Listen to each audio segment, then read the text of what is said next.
everybody. How many times has AFA made front page news? How many times have other folks in the activism community made front page news? Here is no different, and it's no different because of Sandy Pooler. Sandy Pooler is the bravest American known to man. He stormed the beaches of Normandy. He resurrected Jesus, and he created Cabbage Patch Kids. No, he didn't do any of that. What he did do is, after he was butthurt, he ran to the front page of the Boston Globe and said, "Please help me, I'm butthurt." That was the second thing he did. What's the first thing Sandy Pooler did after he got butthurt in the comments? Tell me in the comments. And while you're telling me in the comments, let me bring up my co-hostess with the mostess. That would be co-host. Hostess would be the female version. But yes, Josh, it is a pleasure to be here. Pleasure to be here with everyone. And also contributing to us today, we have Mike, who's great, by the way. And Mike runs a wonderful, wonderful channel. It's MIK35959. We're going to feature one of his clips coming soon. Mike, you're muted. You're muted, Mike. Might have an issue with your mic since you connected your headset. But guys, we don't have you yet, Mike. Just keep talking when I hear your voice. Well, you might have to drop down since you just logged on your headset and just come right back up. I'll keep an eye in the basement. It's very, very important, today's video. I'm looking in the comment section and I don't see anyone having it right. No one's got it right. So before he went to the front page of the news and became super butthurt and like the most liberal newscast I've ever seen, he spent your money. Okay. And now Sandy already gets paid $230,000 a year to work 4 days a week and look like America's asshole. But today, Sandy Pooler is our feature presentation. So guys, put a 1 in the chat if you haven't seen the video with Sandy Pooler in Arlington Town Hall. Put a 2 if you did, because we're going to blow the roof off this thing for you. So put a 1 if you've seen Sandy's video, 2 if you have not.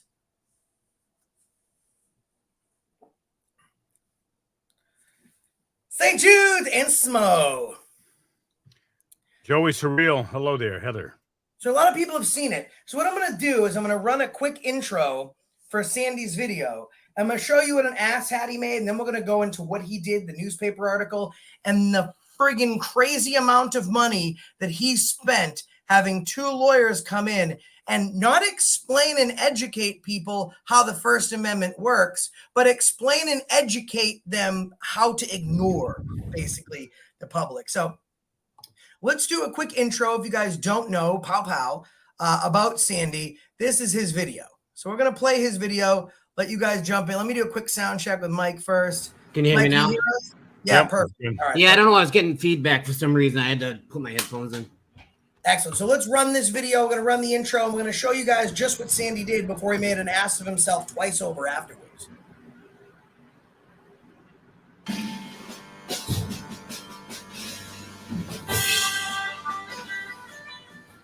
No, of course not. No, we came in and guess what? We didn't say anything to anyone. She started talking to us. She started taking our picture. We came in here minding our own business, which is the same thing you should be doing. Go back to work, Dana. Even told you to have a great day. Town manager. Why do you come with me?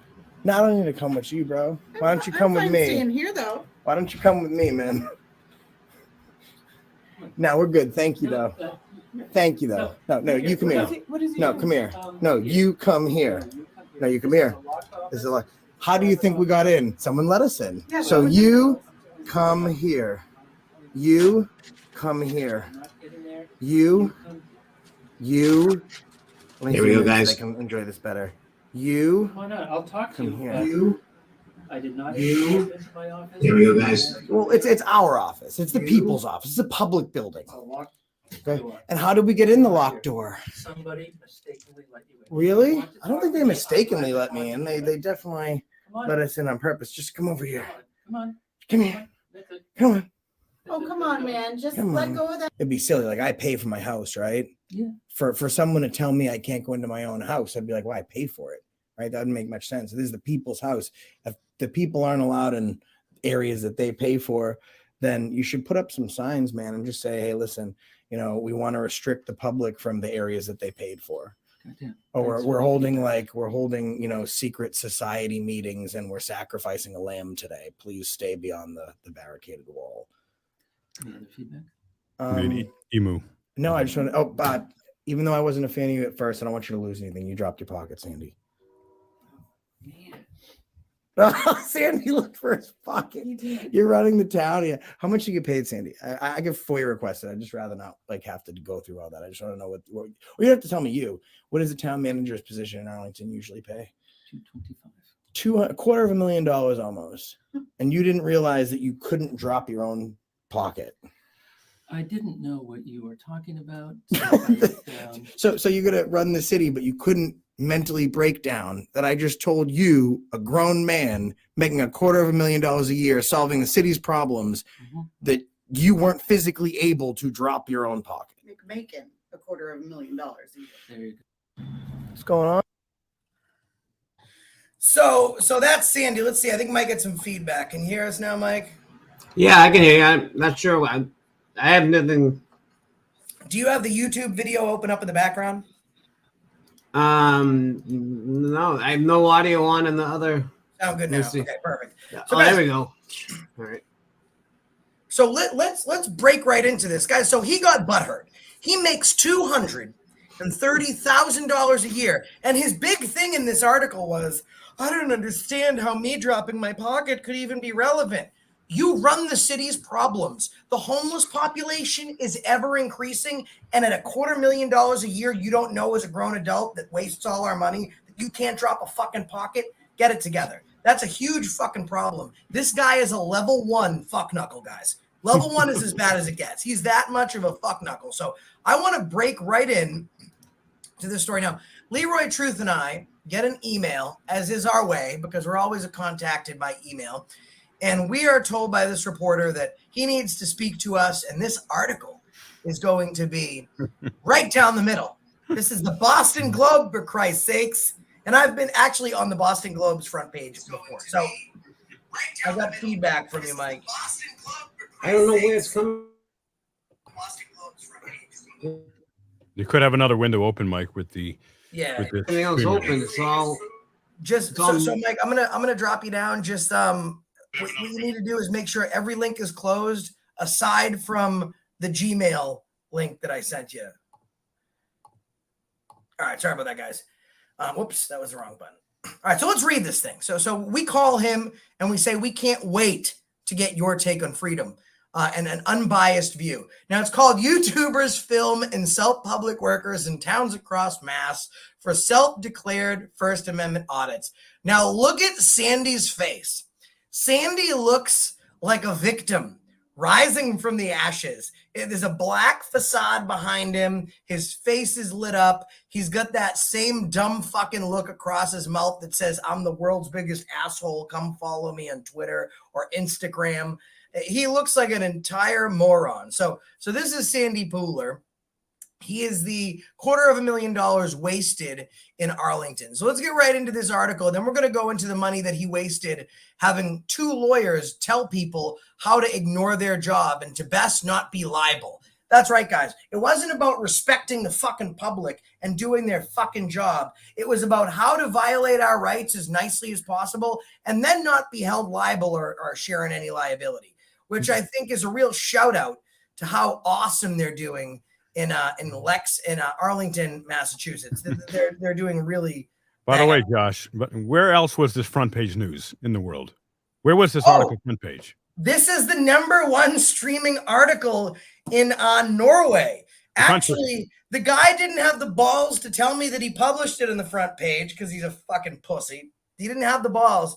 So I have someone tell me, hey, listen, you made the front page of both internet and physical paper and magazine for Norway's biggest paper. And I go, and the guy actually translated the whole article for me, and it was referring to this Boston Globe article. So we made front page of like the biggest paper in fucking Norway, shout out.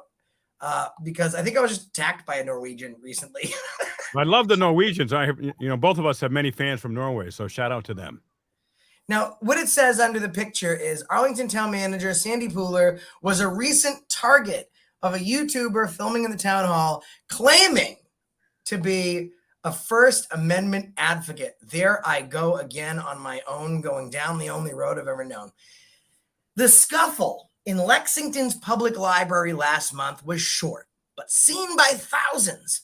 A patron grappled with another man as they wrestled over a camera tripod, and the confrontation was live streamed on YouTube. Now, guys, the gentleman that wrote this is John Hillard, complete liberal fuck. Anyways, two men, Joshua Abrams and Leroy Truth, had set up the camera inside the library to conduct a so-called First Amendment audit, a kind of performative protest that tests their free speech rights by confronting government employees in public places, often provoking objections that generate viewership. Now, this moron can't just say, sometimes people freak out on camera. He could just say that, but the guy's a fucking fuck knuckle. Also, guys, pinned to the top of the chat are my pay apps. If you guys want to and feel so inclined, please feel free to send donations like these live streams. As Leroy will tell you, whether it's done by himself or me, the live streams are never monetized. So anything you can do, even super chats will be read at the end. We really appreciate it. Now, he's referring to the incident that happened in Lexington with Leroy. Two men, Joshua Abrams and Leroy Truth, had set up a camera inside the library to conduct a so-called First Amendment audit. Oh, we already did that part. It sure enough worked in Lexington, though in this case, it was a private citizen, the library patron, who reacted. Abrams and Leroy Truth egged on the man until the patron got so angry that he wrestled the tripod from Leroy Truth's hands. Pause there a minute. And Josh, there are so many times, and everyone, there are so many times, again, Josh and I were there. Many of you have seen the video. He didn't wrestle, he attacked me. And that has been completely put out of all of this. Plus, when I talk with the liberal fearmonger, completely biased, make-believe reporter, John Hilliard, I said that, he said, well, why would he do that? I said, listen, the camera doesn't make someone do anything. Like, why did you make him attack you? The camera doesn't make anyone do anything. It's simply a mirror that shows who they are. That's all it was. And there's so much misrepresentation that he could have just seen in the video, but he chose. He couldn't have just said that. Yeah, so he won't even say that Leroy is attacked. What he says is he immediately goes past the guy attacked him because he didn't want him to be filming. He says there was filming in the library and there was a struggle over the camera. Yeah, he's struggling for his property because he's fucking attacked. So and Leroy brings in a good point. Let's continue reading this. After Leroy egged on the man until the patron got so angry that he wrestled the tripod from Leroy's hands. Let's listen to this wordage. Abrams and Leroy Truth egged on the man until the patron got so angry that he wrestled the tripod from Leroy's hands. So what he's saying is, we are responsible for this guy's actions, and it is our fault that this fucking moron attacked Leroy. Online, commenters watching live weighed in. Love the drama, wrote one. The Lexington incident, which was viewed around 29,000 times since it was posted about 3 weeks ago, was but one of many in Massachusetts and around the country where vocal YouTubers have provoked a reaction among public officials, in turn often attracting tens of thousands of views each. Now, what I want to explain to you guys is something that might be, perplexing to you. But this is like, even this fucking liberal moron that wrote this article is an idiot. What he's saying, and let's read this sentence again, was but one of many in Massachusetts and around the country where vocal YouTubers have provoked a reaction among public officials. So you can try and paint us bad and color me stupid, but now you're saying to bootlick the shit out of these officials and make it passive that they're morons and acting stupid, And your replacement for their stupid is by making them appear more stupid so they can get salaries that equate to $240,000 a year. They have the ability to run towns and ruin people's lives, but they don't have the ability to make their own conscious decisions. Okay, so this guy is saying that they can get $230,000 and we can make them act how we want. I'll tell you fucking one thing. There's fucking homeless people out there, and a lot of them are veterans. If I can make you act a certain way, then you shouldn't be getting $250,000 fucking dollars. So get the fuck out of office. Anyways. Here's something else, Josh, is they use the same line that domestic abusers use. When a man abuses a woman, how many times does the man say, "You made me do that. I didn't make that guy attack me. Patricia, you didn't make Patricia Pacheco attack you in Ridgefield. I didn't make Rudy Marconi attack me in Ridgefield." And by exercising their First Amendments, that should never be seen as looking to instigate something. And by the way, one last thing with this is they are constantly filming us. We go into every one of those places, including that library in Lexington. We are being filmed without our permission. I didn't attack Josh. Josh, there's a camera taking us. And Josh and I start wailing on each other. No. So we're going to continue to break this down. Mike's back. Let's do a quick sound check. We'll continue with the article. It's important that he's here because he's been doing a lot of groundwork. Can you hear us, bud? Yeah, so I had my phone on. The screen was off. I'm like going nuts trying to figure out where the noise was coming from. Excellent. Okay. So Leroy and I have forced this patron to become violent with our Jedi mind tricks. For municipal workers, the stunts add to the rash of hostile behavior many face these days, these poor fucks. Critics, including those who have had unintentional starring roles, said the actions are a cynical attempt to provoke people to act out in order to attract attention. Listen, if we're you have your cake, but you can't fucking eat it too, even if you're starving. It's either our fault or it's theirs. You're not going to tell me it's my fucking fault and then go on to say something stupid, including those who had unintentional starring roles. It's a cynical attempt. So I don't attempt to make anyone act a certain way. I show my camera and they act stupid or they fucking don't. But if what I'm doing is purposely to attract a reaction out of them, don't call it cynical. Call it fucking successful, because these brain dead fucking morons literally can't mind their P's and Q's. So figure it out. You don't get to have it liberal and have it conventional and then fucking worm your way in the middle. And to put it on the record, I never walk into a place intending to shit on somebody. I have a video that dropped just yesterday that killed my analytics that had a positive interaction with a fucking town office, okay? And no one's going to see that video. No one wants to watch it because it's positive. But I didn't make them act nice. They made themselves act nice. So maybe these morons like Sandy Pooler in the Arlington Town Hall should get the fuck out of our office. Anyways, what this has to do with the First Amendment is not at all clear to me, said Sandy Pooler, Arlington's town manager, who was featured in one of Abrams' videos last month. Now, Sandy, you make $225,000 a fucking year. You better understand what a camera has to do with the fucking First Amendment. Every time you open your mouth, the general public gets fucking stupider. That's a fact, Sandy. Moving on. And I am full of piss, fire, and brimstone today because Sandy Pooler is a fucking tooler. I had another word I was going to throw in there, but it's not appropriate. It's just baffling. It really fucking is. I mean, it's not because we're used to it, but the fact compared to the citizens who come up to you and go, "You have a camera in my face." It's like, well, you came to the camera. They're in a public capacity. They should expect a certain amount of, even if there was no camera, citizens coming to check in on the progress. You're right on. And the camera's just an added benefit. It's 2023 for crying out loud.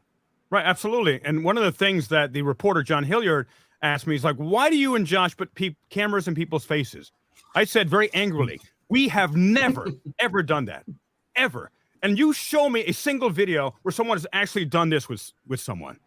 Guys, I'll tell you one thing. Liars. We're at the point right now where public officials have been arrested for touching me more than I've been arrested in activism. That's a cold, hard fact right now, folks. And that's just swinging that big dick shit in their direction.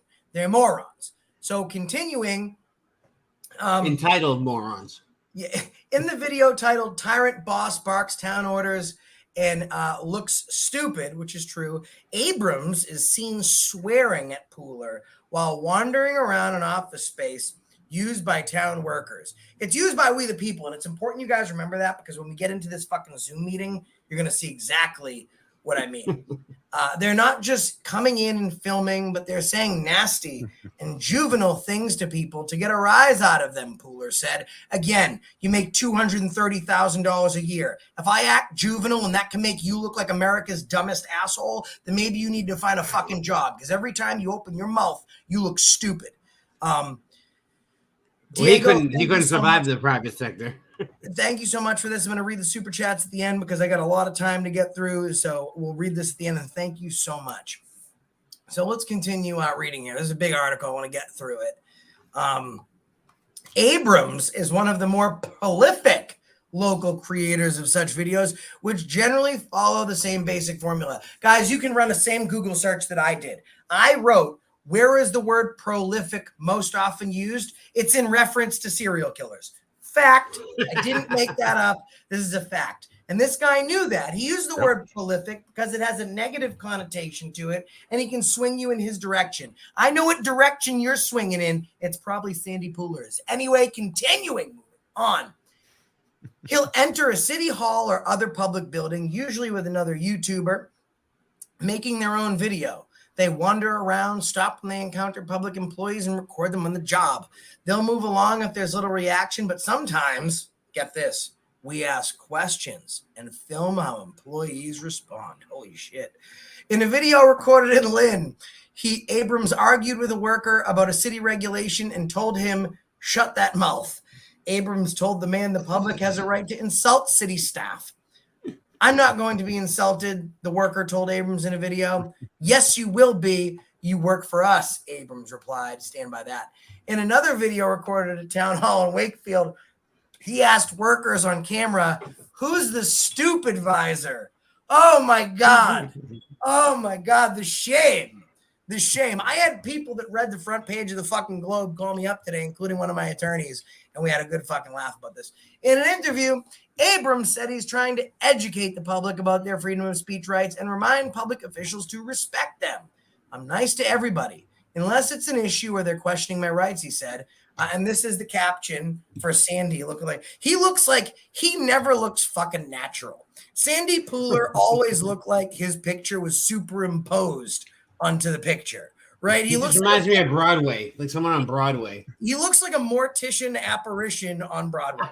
YouTuber Josh Abrams filmed himself with Arlington Town Manager Sandy Pooler during Abrams' self-described First Amendment audit of Arlington Town Hall in April. Massachusetts cities and towns are devising response plans. You'll hear about that later. Among the ideas, posting signs that designate employee-only areas and barring film in areas with sensitive materials in plain view, such as social services offices. Every community will not have only thought about this, but probably will over time be subject to a First Amendment audit, said Jeff Beckwith, who leads the Massachusetts Municipal Association. Then they go on to say on that, with the signs. Do you feel, because I watched that video a bunch of times, do you think that older woman who unlocked that door was subject to some sort of disciplinary action for Absolutely. So I watched that. I couldn't. There was an old lady that said, and this is going to come up in the video later. She says, "Who are you looking for?" And I so innocently, such is my way, said, "I'm looking for the city manager's office. Do you know where it is?" And she so nicely said, "Let me take you there." And she brought me a shortcut door. And as Arlington's attorneys will explain to you, because we have a little birdie that sent us a copy of this not so public Zoom meeting, where even the attorneys explained, if you are a public official in a private space and you invite somebody in, you've made that a public space. So even by their own attorney's argument, he had no right to kick us out, couldn't trespass us. The moment they let us in that public space, they were fucked without being taken to dinner first. Let's get back to this article here. So they go on to talk about the case law and how case law suggests that we're good to go. Abrams, who's a Townsend resident, Brandon Mitchell's a member said I activated the like button. Did you? I hope so. Abrams, who's a Townsend resident, began creating videos about 4 years ago. He said, this is now his full-time job, he said. And his YouTube page has about 121,000 subscribers, 122 to be exact. He derives income from advertisements that appears with the video. Now, guys, in case you didn't know, he really threw me under the bus. One of the first things I did was talk about my criminal record that was years and years before my activism. So we're not going to skip this part. Let's read it. There's a picture of me in handcuffs resisting tyranny after exercising my rights. And look at that. You see that guy on the left there? That's my attorney. One of the best attorneys in America. Anyways, Abrams on probation after pleading guilty in October 2020. 2 counts of unarmed robbery and witness intimidation and 1 count of armed assault to rob in connection with a string of robberies in Lowell 2 years earlier, according to filings of the Middlesex Superior Court. Before the Lowell case concluded, Abrams was charged by police for resisting arrest, my first activism arrest, resisting arrest in connection with the Straight Pride Parade in Boston in 2019. According to a Boston police report, Abrams was among 16 people who were arrested when they were blocking Congress Street near Hanover Street. I was arrested in a sidewalk. Don't know how I blocked a street, but the cops fucking lie because they're scum like Sandy Pooler and the guy that wrote this article. In an interview with WBZ TV before his arraignment, can I click on that? I'm sure I can. It'll bring me right to the interview, wasn't it? I didn't plan on this, but I kind of want to see if it's. Oh, there I am. Hold on a sec. Let me see if this works.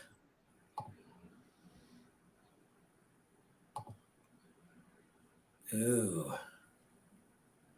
No, it's going too slow. All right, we'll stay where we're at. Anyways, Abrams said multiple times, I asked why I was arrested. The officer said, for calling me a pig. Well, that's my First Amendment right to do so. That's right, folks. I was arrested for calling a cop a pig. He pled guilty to the misdemeanor charge in 2021. This guy is a lying basket full of shit. As far as disorderly conduct, annoyance, and illegal protesting, those charges were dismissed. What I pled guilty to was the resisting arrest aspect because it took 9 cops to hold me down and I got a little crazy. He said he was at the parade to record interactions of the police and the public. Because of his experience with police, Abrams said he wanted to learn more about his rights and gravitated to those issues at the local level. I really want to start focusing on city halls to see if the center of government in our local areas defended the rights of we the people, he said. In Lexington, town officials said it was legal for Abrams and Leroy Truth to record inside the Carey Memorial Library on the 28th. Abrams and Leroy Truth approached staffers, this is my favorite part, and record each for 30 to 40 seconds at a time. There's little reactions, and the YouTubers move on because he's too much of a fucking coward to use my channel's name. He'll use my name, but not my channel's name. Well, guess what, buddy? More people have seen my videos than have read your stupid fucking articles. And that's a fucking fact, you stupid joke fuck. Abrams and Leroy Truth come across a man seated at a table using a laptop computer. Here, this is great. They tease him. They tease him talking as if the man was starring in a film. When the patron asks who they are, Abrams offers a sarcastic reply, I'm a human being. I take grievance to that. He said, what are you? And I said, I'm a human being because that's what I am. The patron reportedly asked them to stop. I don't want to, Abrams replied. Quickly, the patron and Leroy Truth are wrestling over the camera equipment. That is fucking bold-faced fact. That I want to stop there. We're wrestling over the equipment. That alludes that I proactively engaged physically with that guy.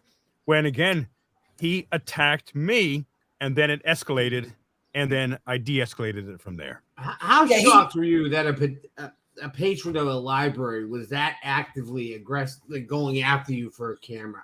I was personally like, you're the problem, but there's a guy that's studying and he's getting physical with a stranger. Like that really just, I don't know. How did you interpret that when it was going on? Like, I mean, I know Josh probably thinks like I think, and I would defend myself a little differently, but how did you feel about that when he got so aggressive with you? Well, obviously it is wrong, and it was completely out of context to anything, because no matter what's going on, you're filming. All right, you can go away. He can walk away, and he stayed in our general area. He could have walked away. We would not have followed him. You didn't get any closer. No, he's the one who got physically aggressive. And so again, I didn't make him do this. Josh didn't make him do this. My magic camera didn't make him do this. He This chose Oh, is to Leroy, do that. Leroy, listen. Listen, Leroy. This guy went hands on with Leroy, and then Leroy turned this guy into a fucking pinball and made the library his battle. I mean, let's be perfectly honest. Leroy defended the shit out of himself, and this guy went for a ride. So obviously, and I'll say it, James Freeman told me I shouldn't. I'm very surprised, but that guy didn't know Kung Fu. I was going to say that. And I mean that because, when you went behind the circulation desk, I was like, oh, this is getting crazy. It's like the Royal Rumble. It was like Right. WrestleMania. And for those who didn't see it, I did slam him against the bookshelf, one of the bookcases there. Allegedly. Going on, Lexington police later said Allegedly, that's right. Lexington police later said in a report that the patron, an Acton resident, did not know he could be recorded in the building. No charges were filed, and the patron apologized to Leroy and Abrams. What he failed to mention is he was going to be charged, but Leroy offered an apology. Again, this is a liberal fuck nugget. It is not to instigate or agitate, said Leroy Truth of the library video. I didn't make the guy go hands on me. I believe Leroy said go hands on with me, but this guy's getting paid to write for the Globe and he doesn't understand basic fucking grammar. No. That makes sense. An official of Massachusetts, guys, this part blows my mind, okay? If you are this official, just send me a fucking email. I smiled when I read this. I don't understand what this even means. An official in Massachusetts whose community was featured in one of Abrams' videos said the worst part came after the video was posted, and staffers received emails and phone calls from Abrams' army of internet trolls. We had to send an employee home the day after the incident because the employee broke down under the nonstop phone calls, said the official, who asked that he and his community not be identified due to the video's impact on staff. Now, guys, let's look at this. They want to try and out every aspect of Leroy and my life, okay? Minutia, fine-tooth fucking comb. They want to go over every aspect. But he won't even identify an entire municipality. The guy that wrote this article is so fucking stupid. And Leroy can attest to this. One of the things he said in the email was, also, I know that you don't have a license. You're driving in a lot of your videos. Why are you driving without a license? And I said, you fucking moron. When you hold the camera in selfie mode, it reverses the image. You can even see the reflection in my sunglasses of me holding a camera and not a steering wheel. But this guy is so fucking 69 shades to stupid that he didn't know the fucking difference. That's only an Android world, though. So just they go on to be very upset with our behavior. And you can go on to continue getting dumber by reading this. But that is the mainstream media just doing an absolute fucking bang up job. Now, that's the least of what's been happening. So Mike has been doing a great job locally. I have a little birdie, as I do. They fly like this, guys. Watch them, and that's to Sandy Pooler. Smell it, save it for flavor. It's a flavor saver. That leaked to me, if you will, a video that should not have been leaked to me, and I got a hold of it. And I am not going to show you guys the video because, listen, guys, let's be honest. I shouldn't show this video. It's something I should hold in confidence. And oops, that's the video. Oops. Sorry. That was the wrong screen. So Mike has a channel. He's been doing some really good work. I want to show you some of his stuff. I know the moderators have been posting his link in the chat. Let me show you a quick one real quick because he's local in Arlington. He's been doing a lot of work on a ground level. And been sending me certain information, just background stuff of what's been going on. And he's been going through it himself. So here's a quick little clip. We're going to show this before we get into the Zoom video. Let's take a look. Okay, can I give you a background real quick on what happened here? Sure. I live in a building literally next to Town Hall. I smoke cigarettes, unfortunately. We're not allowed to smoke in the building. So as part of my routine, I walk up to Mass Ave. They just redid the Century Bank. And it's a bank that's an old school bank where, as you're aware, you're from Stoneham, so Arlington's kind of an affluent town. So like older people with decent money bank there. They renovated the building and they didn't put blinds, or they didn't choose to use blinds, and they had their computer screens within 2 feet of the window. And I said, I can see every single person's social security. Like, if I wanted to be nefarious, I could. So I just said, let me just, take some video. I'm walking by, and that's what caused this whole interaction. I mean, I knew they were going to call the police, but you'll see what they said in the video. But just so you know, like, that, I wasn't even looking for, like, this wasn't an audit or anything like this. I just happened to notice something I felt was wrong, and I knew if I told the people at the bank, hey, you shouldn't be having people's stuff on display, they would tell me to shut up. Now, let's take a look at this and see what happens. This is a pretty good one.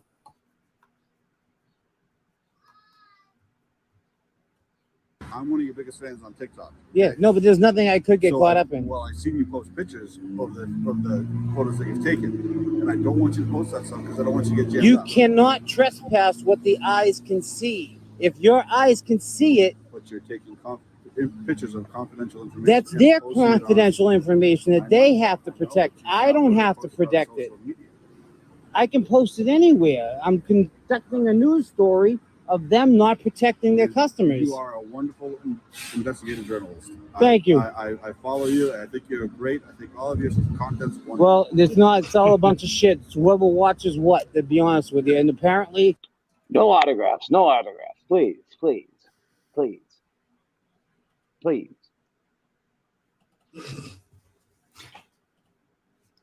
So, guys, now notice how the cop said, I don't want to see you get jammed up. And this is just subjugation. I'm not saying this for a fact. In fact, my lawyers would tell you that this is not a representation of fact. This is solely saying it could be possible, but is in all likelihood not probable. That the only thing jammed was that fucking cop, because his threatened me with eyes. trespassing and loitering, and I'm like, I suggest you handcuff me then if that's what you believe, because he's like, don't tell me about the law, buddy. I said, you're wrong. You don't understand it. Were fucking pinned, allegedly. And I'm not saying this is a fact. I'm just saying that he was so fucking high. And now Leroy says, how high was he? How high was he, Josh? Try that again. He was so high. How high was he, Josh? He wasn't fucking high. You need to do some research. We can't just say he was high without having any proof. We're just saying, maybe, possibly he was high. He wasn't high. I'm just kidding. That was crazy. Anyways, he's just used to believing that he can tell you what to do, and you're gonna say yes, massa. He must be high to act like that. But anyways, guys, so let's get into this video. This video is fucking great because after a First Amendment audit, before Sandy got butthurt and ran to the Boston fucking Globe, he set up this waste of fucking time. And how much? And these are attorneys. How much money was wasted on this boggles my fucking mind. This is an hour long. We have to go through every bit of it because it's all fucking great. Leroy, if you have to go because you have more important things to do than hang out with me because you have a boat and fancy women, you can leave at any time. I'll let you know. I'm here right now. That's all that fucking matters. Let's watch.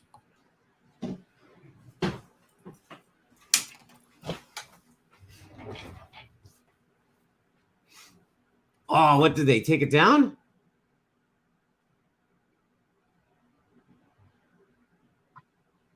Oh, I thought they took it down. I got nervous. You got to download it.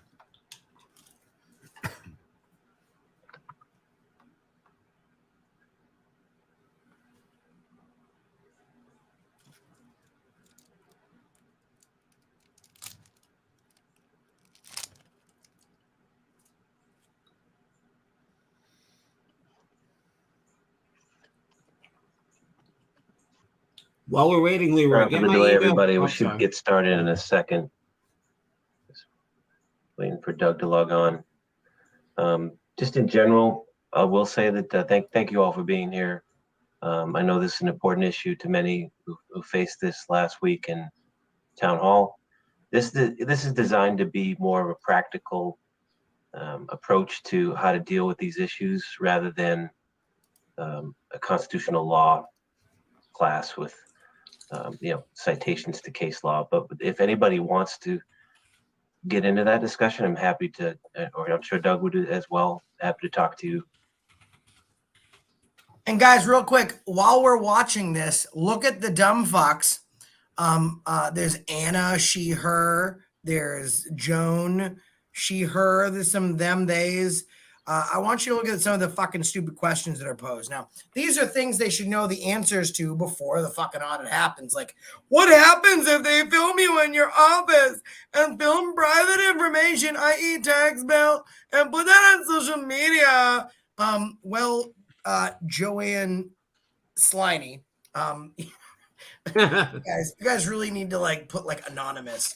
Scalzo, the low quality author John Hillard tried to say making money from ads is a problem, but most media outlets make money from ads, including John Hillard's article from the Boston Globe. Yeah, so that Scalzo, thank you. So one of his big problems, this John Hillard guy was saying that I make money from ads. I do what I do, and I make money from ads, and I'm a shitbag for doing that. Let's count how many ads in this one article. There's one to the right. There's one up top for college. It's 2, 3, 4, 5, 6, 7, 8, 9, 10 makes AAA. 11, 12, 13 for Alexa, 14 for Freebie, 15, 16 advertisement, 17. Meanwhile, they're giving papers away. They can't get people to subscribe to it anymore. Well, there's 17 ads in that one story. My entire fucking video of Sandy Pooler has 4 ads. So you tell me who's the scum sucking fuck knuckle. And by the way, when I say scum fucking fuck knuckle, I mean that in the PG version, which of course is okay for kids, if you're watching. About that, but I thought that people could use some practical advice about how to handle situations if this should come up again, and how we can best prepare ourselves for it. He talks about like it's a school shooting, and I know that's not appropriate to say, but that's how he's acting. The screen, and we can get the slideshow started. God, this is boring too. They can present better with more energy, at least, for God's sake. No, it's really fun when you listen to how fucking stupid they are. It actually is a great listen. Just because you're laughing at them the whole time, but it's fucking awesome. And folks, again, as Mike sort of already stated, I think the primary goal for us is to, really allow folks to get some more practical advice and understand the parameters of what our obligations are versus what is just sort of good practice in certain situations. So, Mike, I'm going to turn it over to you to have initial comments as we run through the slideshow. Let me know if you want me to pause or, focus on a specific slide or move on. Okay. Thanks, Doug. Yes. So our first slide, I thought I'd just put this out there. This is the text of the First Amendment. I know This is great. auditors, they come in, they talk about the First Amendment. I'm sure this is something that everybody here has read, but figured to just put the text out there. Congress shall make no law respecting an establishment of religion or prohibiting the free exercise thereof, or abridging the freedom of speech or of the press, or the right of the people peaceably to assemble and to petition the government for a redress of grievances. As you probably already know as well, I'm sorry if this is basic stuff, but this is the First Amendment of the United States Constitution. It was adopted as in the Bill of Rights, the first 10 amendments to the Constitution. So this is a critical piece in individual rights in our country's history. And sometimes you get people who talk about the First Amendment, auditors and others who may not be as familiar with the text of it and what it means. But I think it's important for all of us to just maybe refresh our recollection about what the text actually says and what it might mean in the context of an audit or somebody coming into town hall with a cell phone pointed at your face.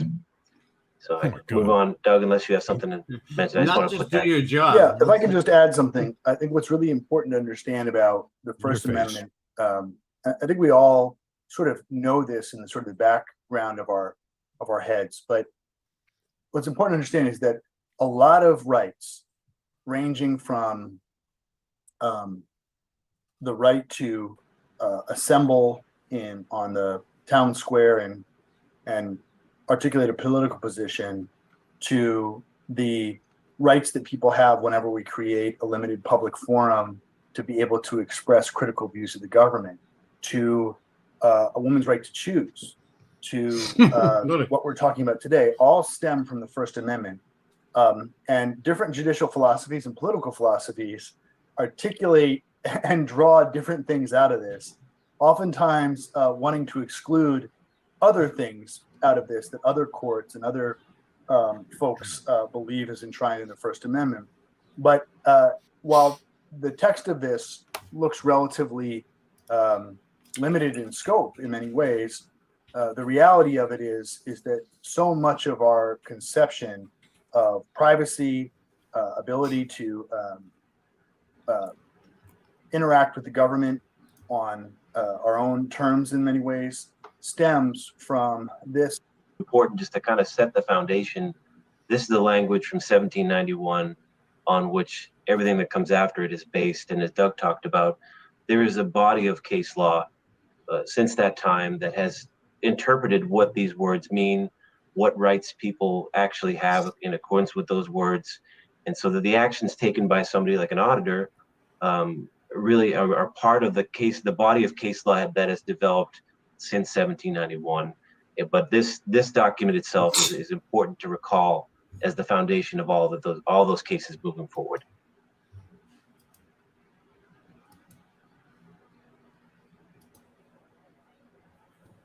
So just in terms of where we're going today, this is not a long presentation. Again, it's intended to be a practical exercise to help people deal with this very specific situation in the context of the First Amendment. So what is a First Amendment audit, and is it legally permissible is something that we'd like to go over.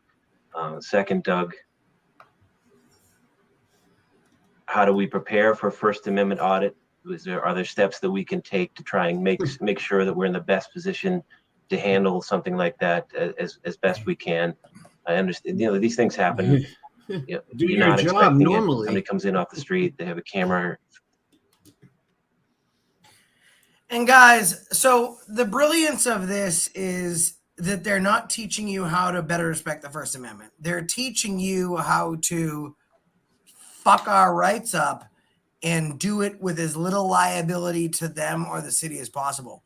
Secondly, this is so fucking stupid. I really can't help but have my eyes glued to this because they're just so dumb. This is the Arlington Town Hall in Arlington, Mass. And the stupidity is going to unfold in a way that's going to make you happy in your pants. And by the way, they worked on this. This isn't thrown together. Like you can. Well, how much money do you think they spent? Because that's what I want to put up to the people, guys. So to have 2 attorneys and a town-wide employee meeting accessible to any city or municipal employee to fucking sit and do this for an hour and 7 minutes. Sandy Pooler's wasting 230 fucking grand, right? How much do you fucking think this costs? Because I'll tell you one thing. The 24 employees that attended this seminar, they were getting paid time and a half for being there while they weren't at fucking work. So because we already wasted 230 grand on fucking Sandy because he's a fucking moron. Now, because Sandy's an asshole, we have to waste a subscription to the Boston Globe and another couple fucking tens of thousands up to almost $100,000 worth of here's a fucking attorney on a fucking Saturday. And here's all that would have to be done, because literally this is an anti-freedom training. And I do find it very interesting, though pathetic, as we're watching this, but it's anti-freedom. Because all they would have to say is, listen, when a member of the general public comes into our fill in the blank, our town hall, our this, we the people's town hall, actually, we the people's police station, here's what you do. Hello, can I help you?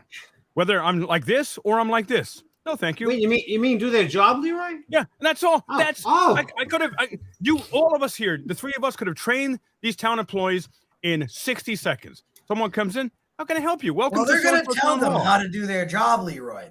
But they're going to tell them how to do their job in the best way possible to not get sued. That's what it comes down to. Every action is based on the reaction of "Don't get us fucking sued." Right. And hello, welcome. Pointed at Never you. gonna You've win. got a lot of things.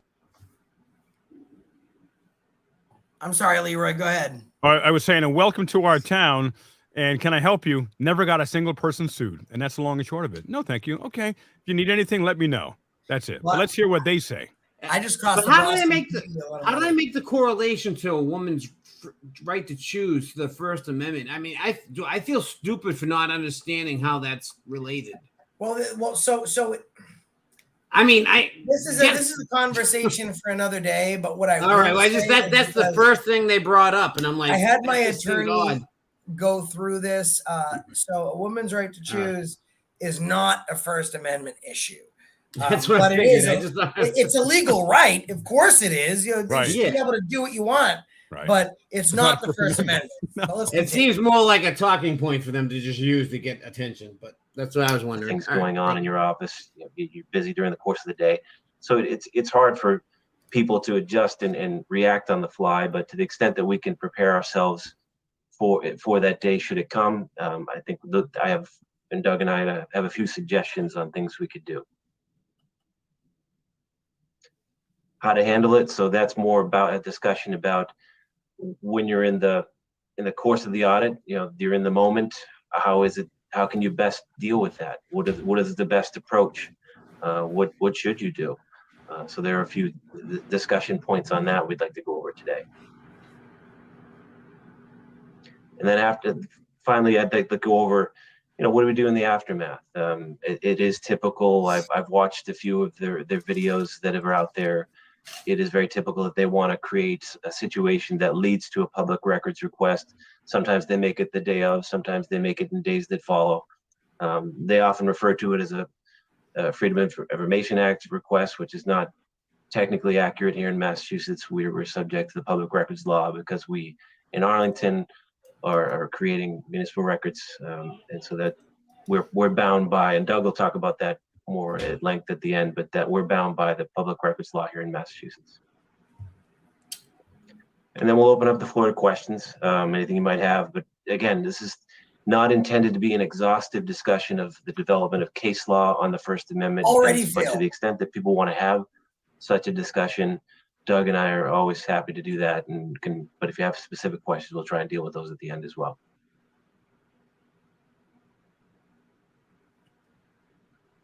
So the first topic, what is a First Amendment audit?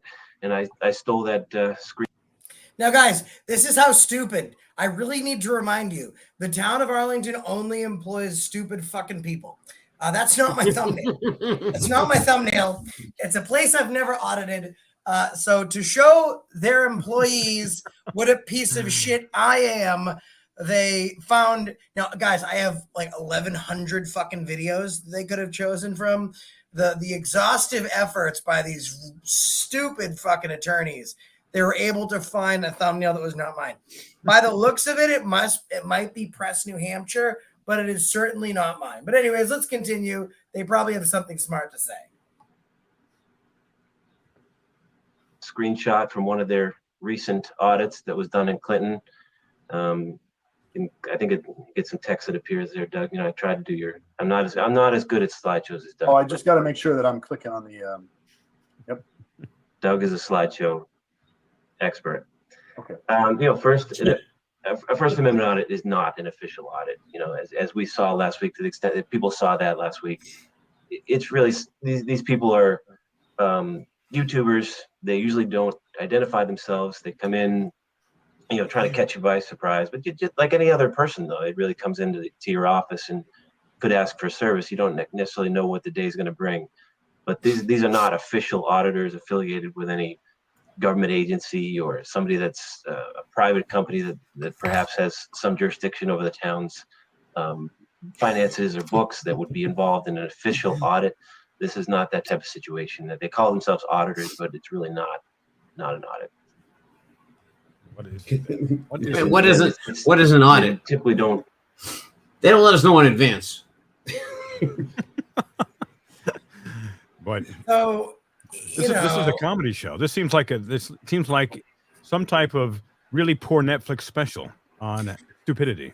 Well, 24 people had seen this fucking stupid collective meeting before I aired it. 40 million people have seen what I have said. So my conjecture is if I say it's a fucking audit, it's a fucking audit. I mean, not for nothing. They have an auditor's office in the fucking town hall, and more people come to this auditor than that fucking auditor. So my conjecture would be it absolutely is a fucking audit. Well, wait till you hear the reaction after the video. I'll let you know how the people Guys, take it. this attorney gets so mad that I told Sandy he dropped his pocket. The 35-minute mark is where life becomes reality. In fact, I wasn't going to do this, but I'm such a piece of shit that I'm going to fucking do this. I'm going to take the link to this Zoom meeting and drop it in the chat so you guys can just like listen like to it during the Matrix. when you go to sleep. I want you, there is one Zoom meeting to rule them all. So hold on a second, because you deserve it. But I warn you, it will turn into idiocracy if you have the type of dreams that let it sink in your brain. You will be stupider when you wake up. That's a good way to put it too, Mike. It's like the movie Idiocracy, and if you haven't seen it, everyone, watch it. It was not supposed to be a documentary; it was supposed to be a spoof. Well, I know, but it's obviously about Biden. This is real. It doesn't fit. This is real now. And again, we can train their 24 employees, actually our 24 employees, this fast. Anyone comes into the town hall. Welcome to so-and-so town hall. My name is so-and-so. How can I help you? Here's what I'm going to do, guys. I'm going to put it on my, the text is too long for me to put it on my, to put it in the comment section. So what I'm doing right this fucking second is I am putting it on my community page under this video's push. So right now you can go to, it should be there. Yes. So if you go to this thing, it looks like that. You know, Sandy ran to the front page and wasted your money because you got butthurt from an audit, and you open it up, Town Arlington MA-US Zoom. That's it. So go there and lose fucking, you can smoke weed or you can watch Sandy open his fucking mouth. You will get stupid either way. Only weed's fun, you know, and it actually has benefits. Sandy Pooler, I made up a rhyme with your name that I can't say. I'm going to say it though. Excuse me one moment while I say it. Did you hear that, Leroy? I did. It was quite colorful. What did I say? I'm not going to say it because it comes from your lips to the voice of, to the ears of God. From my lips to Sandy's ears, let us continue. I'm embarrassed. Identify themselves as auditors. They may just walk in and wait for you to react. They're not wearing any sort of uniform. They're not wearing any. At what point did you indications on identify? their clothing that say that, you know, I'm an auditor. I haven't seen any of that in any of the videos. Where that was I've seen. Leroy's badge? So Oh my God. Leroy, dude, can we please make some shirts that say I am an auditor? Right. I'm an official auditor. It'll have a Leroy Truth Investigations badge on it, so we can identify ourselves clearly. But they'll still say, I don't understand what you're saying. What are you doing? That's what they'll still say. Well, Right. that's Doesn't the even thing, matter. Mike. There's no questions. As soon as you walk in and your T-shirt says I am an auditor, it suspends reality. Like this woman's like, oh my God, he's got a camera. He isn't. Oh, guys, he's an auditor. 1025 to control. Which they did. Remember, for those of you who have seen it, there was a guy, Josh Yeah, talked where with was first. that one? Josh and I were out, and there was this guy, like the British are coming, he was the auditors are coming, and he was running ahead of us to warn all the other employees He so they would be seemed on so their best cool. behavior. He seemed And like he a was legit the one that dude. wound up looking stupid. Right. Yep. He seemed so legit. He seemed like a fan. And then when he did that, I was like, what a dick. Yeah. Guys, I would like to take this moment to do something important. And I'm sorry that I'm going to have to do this because this was going to be a toy for me.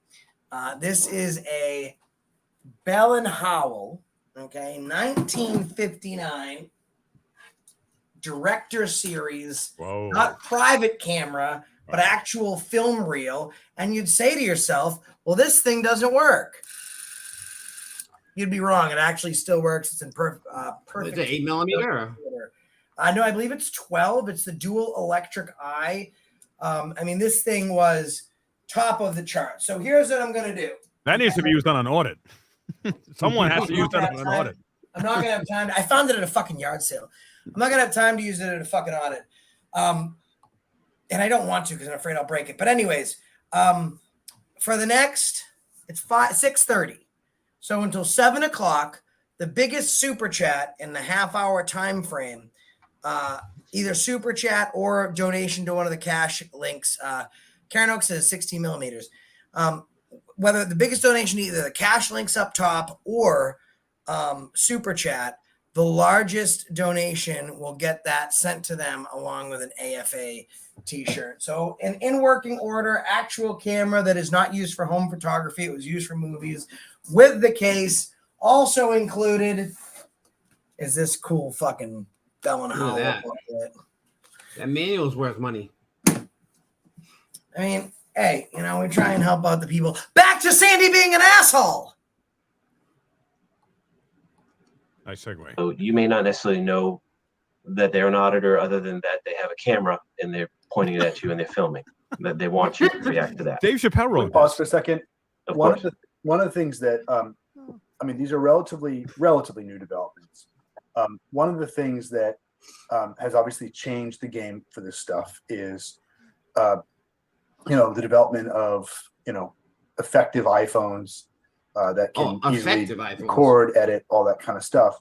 And in many ways, part of what's at work here is because it's not a camera crew or something like that, folks can just kind of come in and they can act in a aggressive or even rude manner and record you in a way that kind of gets you a little bit back on your heels. In some ways, most of us would have an instinct if we saw like a news crew to be like, I've got to be really thoughtful about how I'm going to respond to, you know, somebody, or I'm going to go, you know, notify somebody that there's, you know, journalist, somebody here that wants to talk to somebody about this. But because they look no different than anybody else, they're sort of trying to get you in a posture where you're going to respond to just how odd it is to be having a conversation with somebody who just whips out a phone and starts recording you. Same as an undercover cop. If you don't know they're a cop, it's okay to kill someone. And in many ways, that's what they are. But the technology at work really allows somebody to kind of, as Mike has sort of said, catch you off guard and wants to sort of put you in a position of simultaneously not having your guard up because they look like, you know, somebody who might have just come in off the street who's a resident. But the reality is that they're, you know, here with a very specific objective. Mike, I'm sorry, go ahead. No, thanks, Doug. And I think that, you know, one of the things that I've seen in the videos is that, and understandably, people, when they're confronted, are perplexed, a little bit confused. And if you're not familiar with who these people are and what they're trying to do, that's a very understandable reaction. So hopefully this type of training and just awareness of what these people are doing, that they're out there, and there are different groups out there that are doing this. It's not just the ones that we saw last Monday. There are auditors throughout the country that I've seen, the different groups.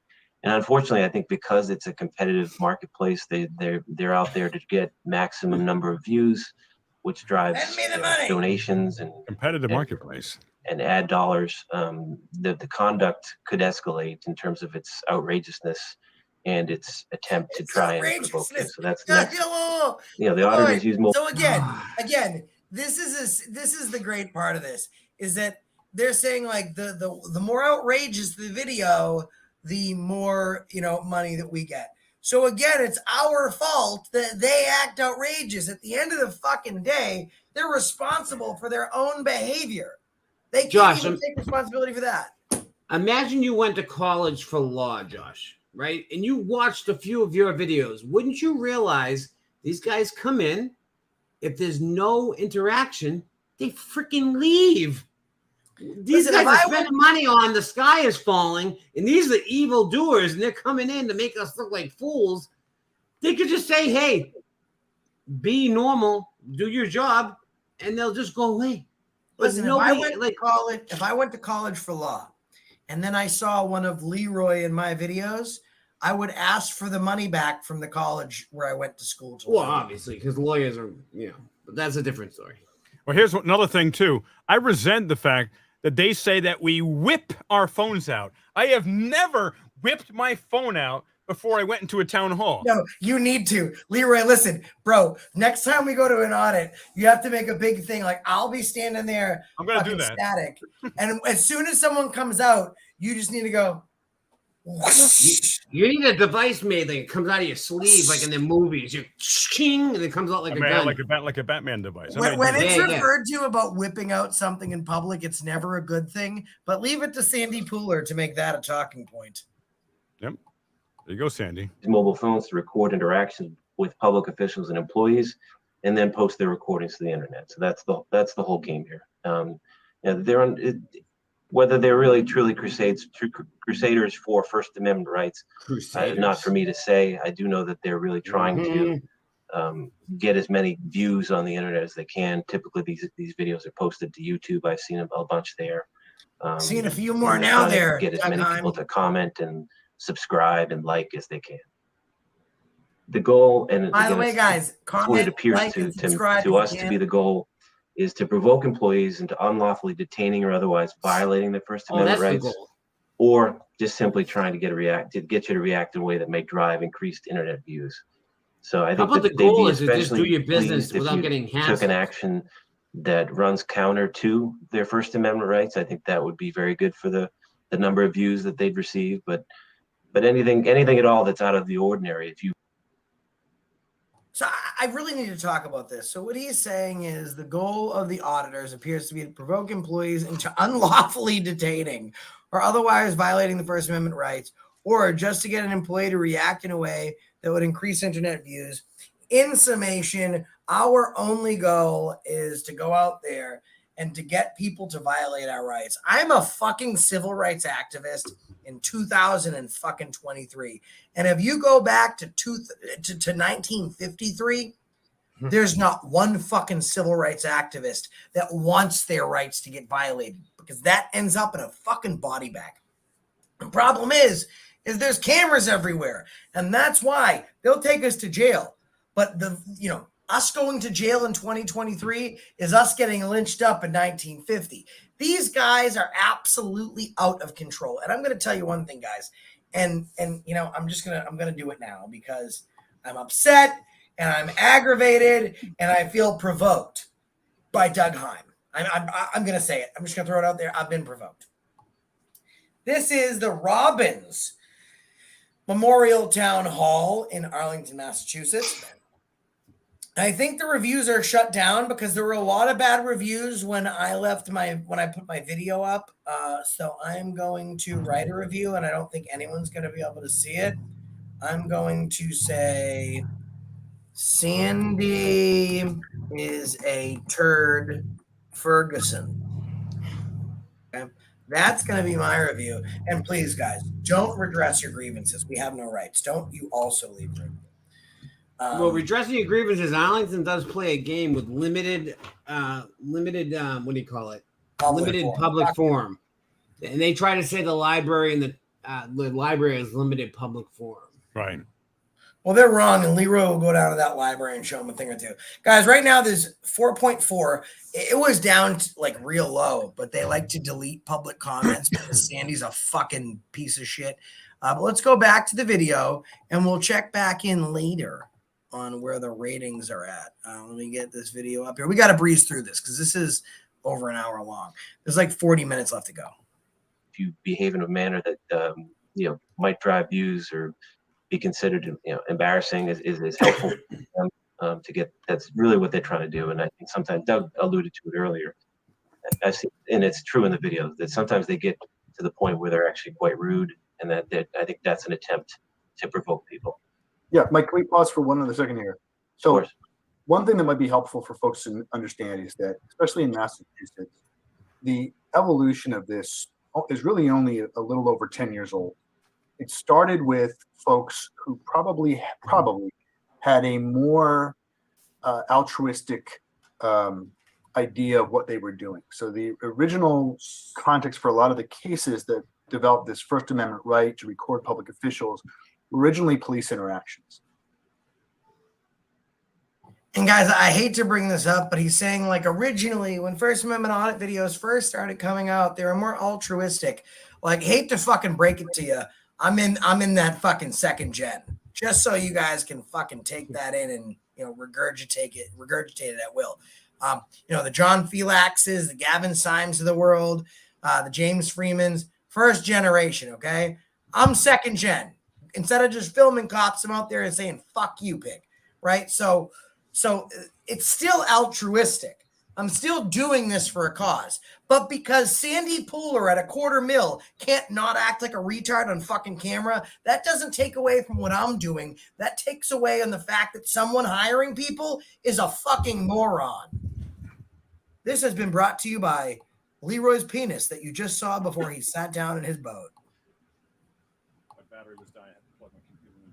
So I think the first case in the First Circuit that really addressed this issue was a police case out of Boston where essentially someone got arrested for recording police officers doing their work.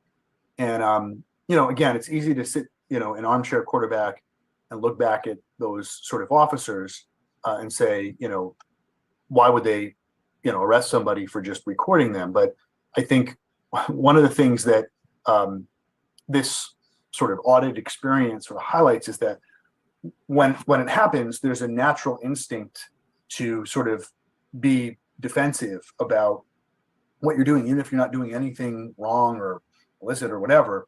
And so, you know, that's in some ways a good way to think about it, is that a lot of the folks who do this work are coming at it with this history of thinking about even the average town employee in much the way they think about law enforcement officials, which is, you know, in many ways unfair to all of us and law enforcement officials because we have very specific jobs. And most of us don't think of ourselves in as performing duties in that manner. So, Mike, I hope I didn't go too far. No, great points, Doug, and that's absolutely correct. These originally started usually with law enforcement, and I think if you click on the next two, Doug, so typically the second to last one talks about where I've seen these audits occur. You know, the last time that they just walk into town hall like they did last week here in Arlington, city halls, of course, police stations have been a target, you know, libraries, or just any municipal building, DPW, inspectional services. It really is, you know, the Jarvis House, who knows? You know, they can walk into any municipal building and really the same rules apply. So I'm glad that people from all departments are here, and because we should all be prepared. This is not just for people who work in town hall.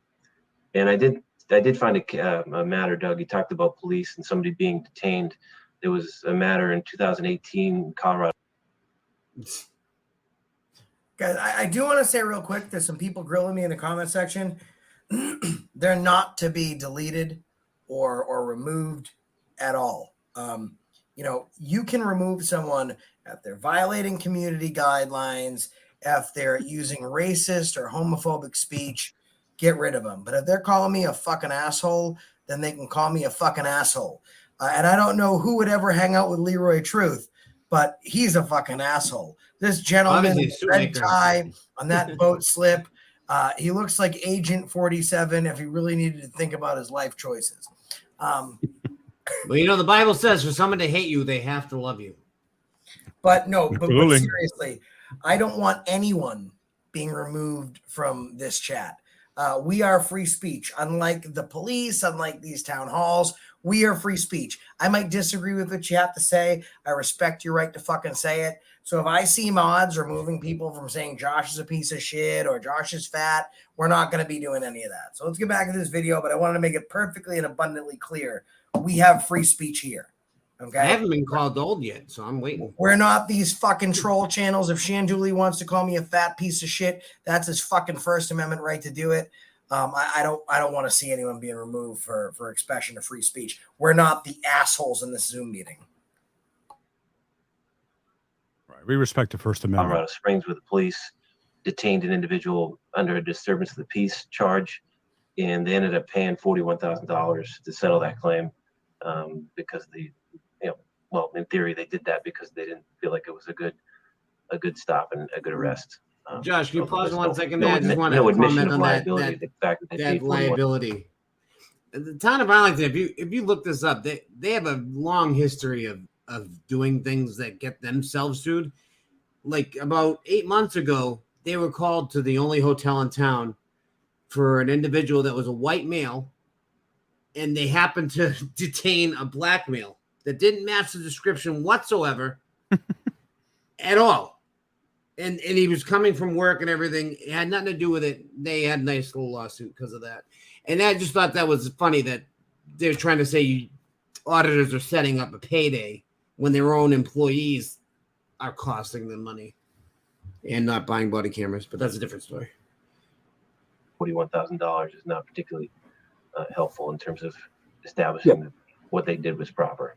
And if I can just pause for a second, because I think it's relevant to understand that just because somebody's not polite or even rude doesn't mean they're not on the right side of the law. It's hard to. Guys, I'm going to skip forward a little bit, but this is an important part for you to read. Look on an improper can expose a municipality to serious liability. For example, the 2018 case cost the city $41,000 for wrongful detainment made by an auditor against 2 police officers. So look what they're talking about. It's not about you being educated on your First Amendment right. This video from Doug Heim, he's a fuck knuckle in the first degree, I think is fair. It's not about educating the city staff. Hey, we looked really stupid, and we need to have a healthy respect to the First Amendment because at the government level, at a city level, within the people's building, we need to represent and defend that First Amendment because we have a big plaque out front dedicated to said First Amendment. This is not what this whole training exercise is about. In lieu of the $230,000 wasted on fucking Sandy's salary, we spent how much money on this? Not to teach these fucking employees that they should be behaving and respecting people correctly, but to tell them an improper handling of an audit can expose a municipality to serious liability. It's not about protecting your fucking rights. It's about making sure they don't fucking get sued.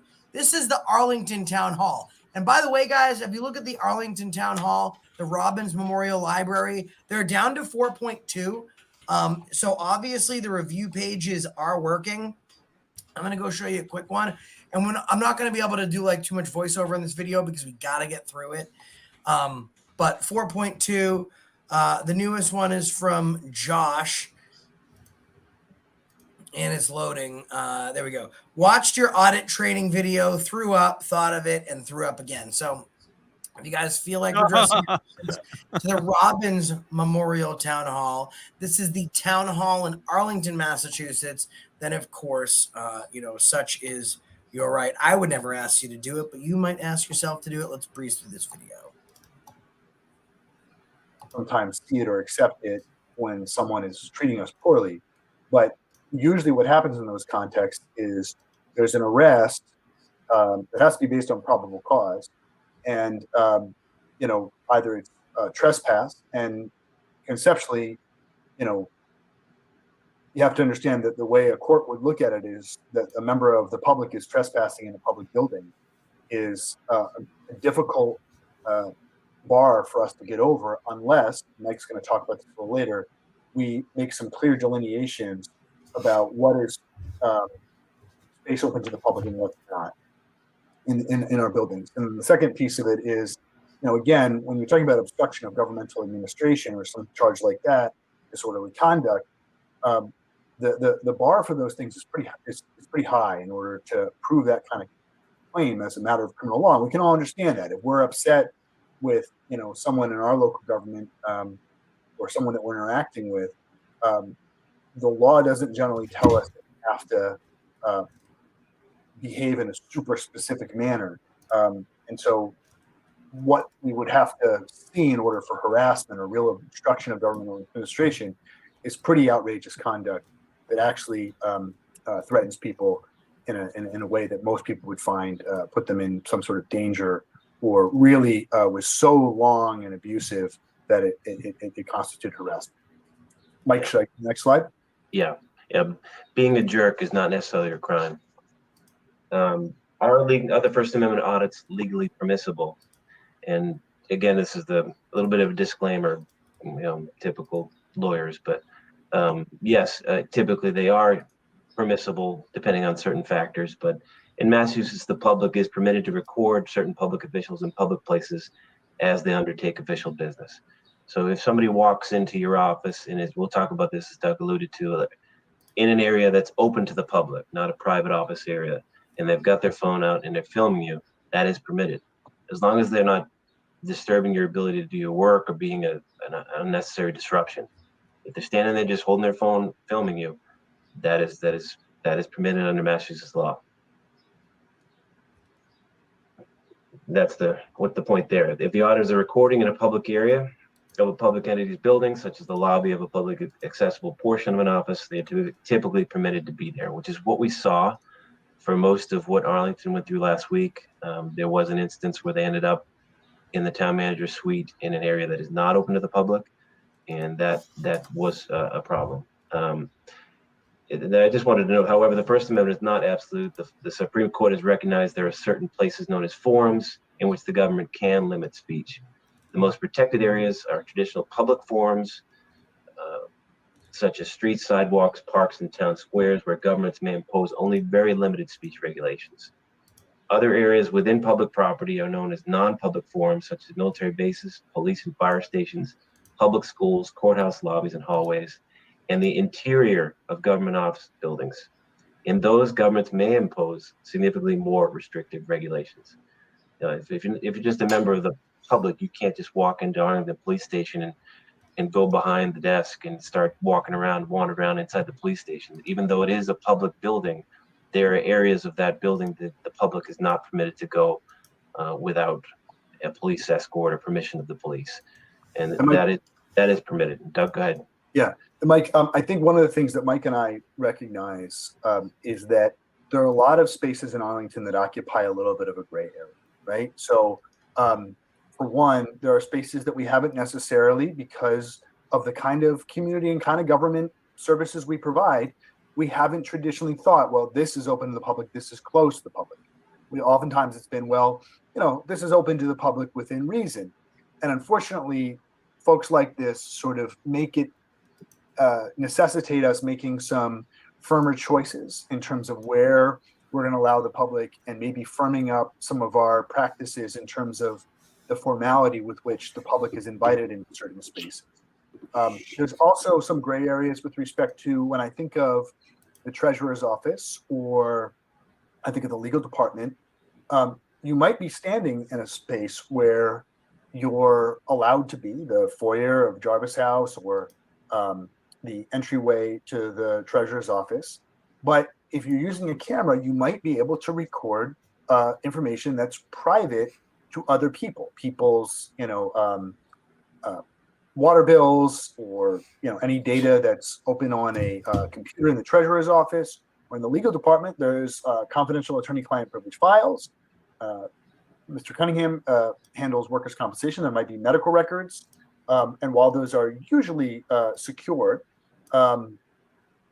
we have to be able to do our work. So if somebody wants to record from a public space, we also have the right to be thoughtful about, what is visible from that space, and take reasonable precautions and measures to try to make sure that we secure confidential information.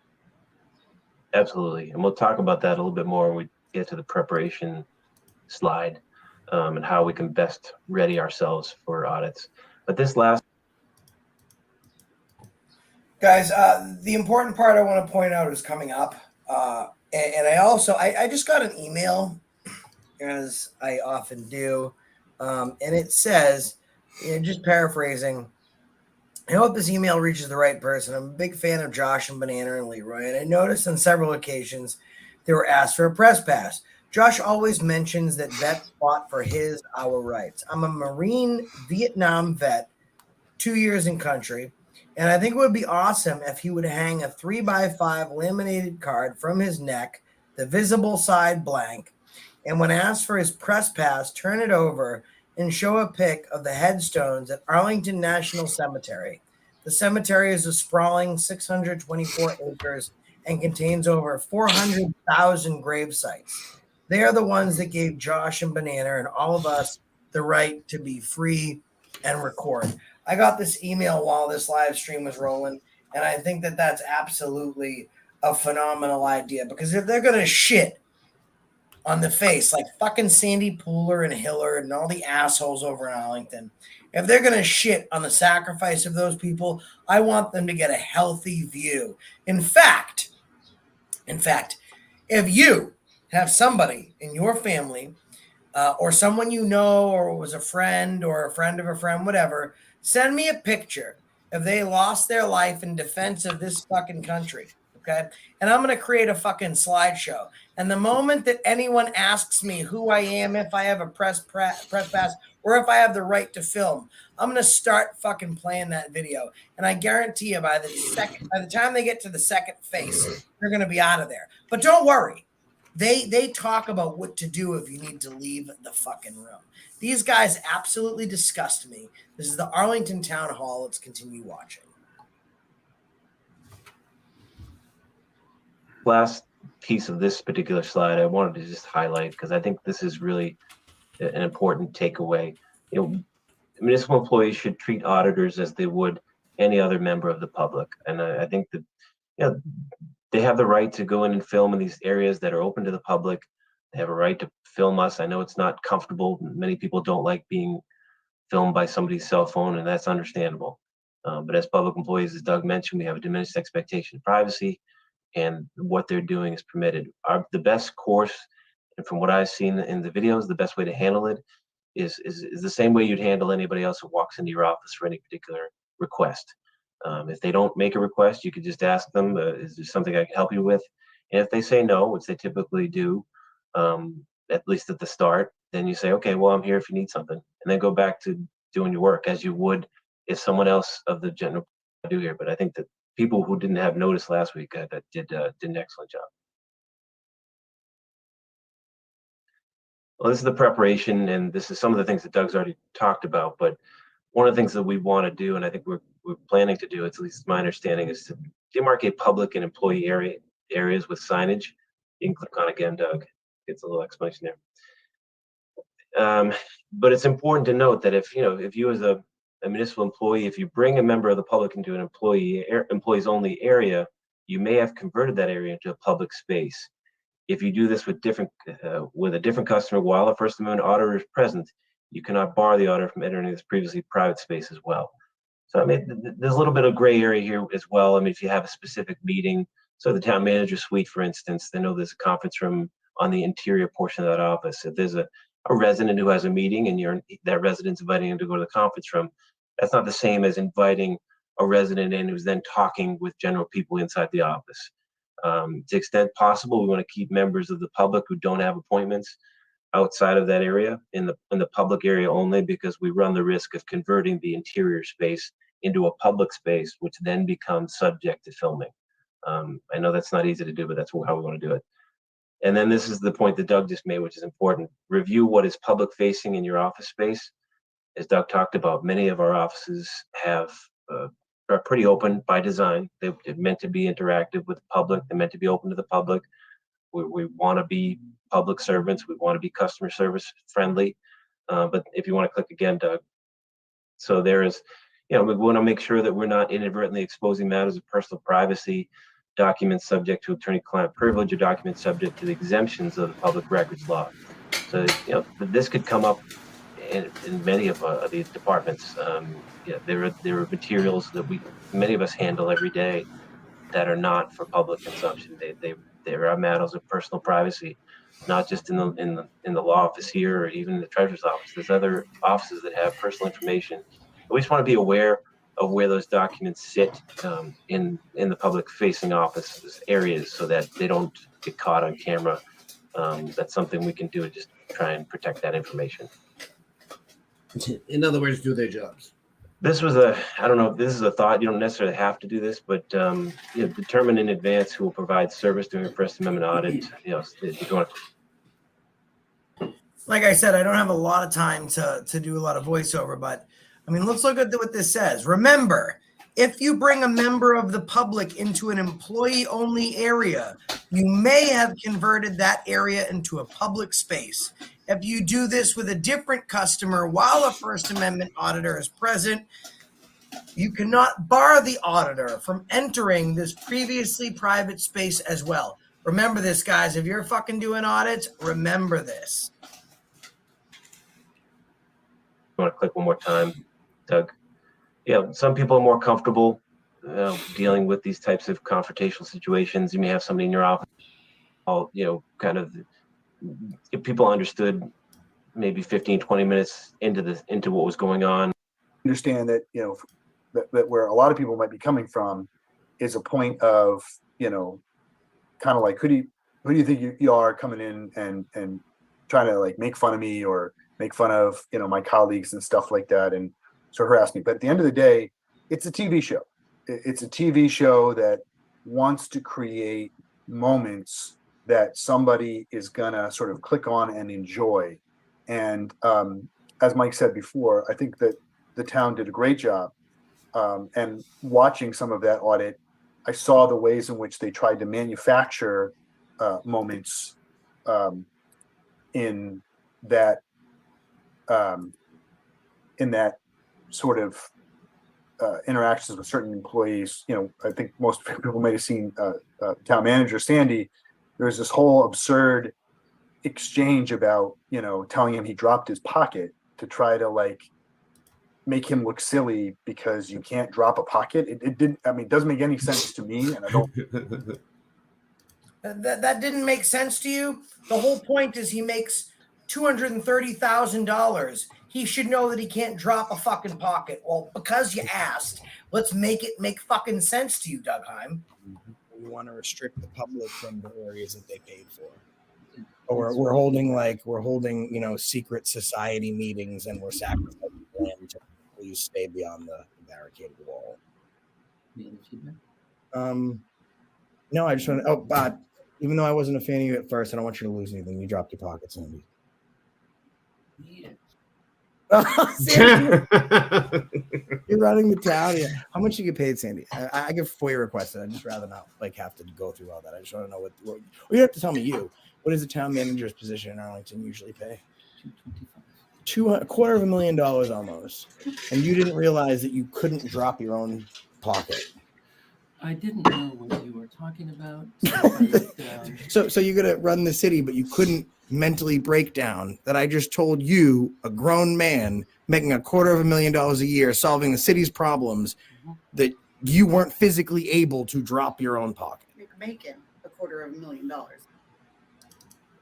All right, Doug Heim, if you didn't understand why that made Sandy look like a fucking moron, we just wanted to help you out real quick. I know you're having problems doing your job over there in Arlington, but figure we'd give you a freebie. I don't really understand the point, other than to try to make a moment that's going to be, a highlight for them to put on a Twitter feed or something like that.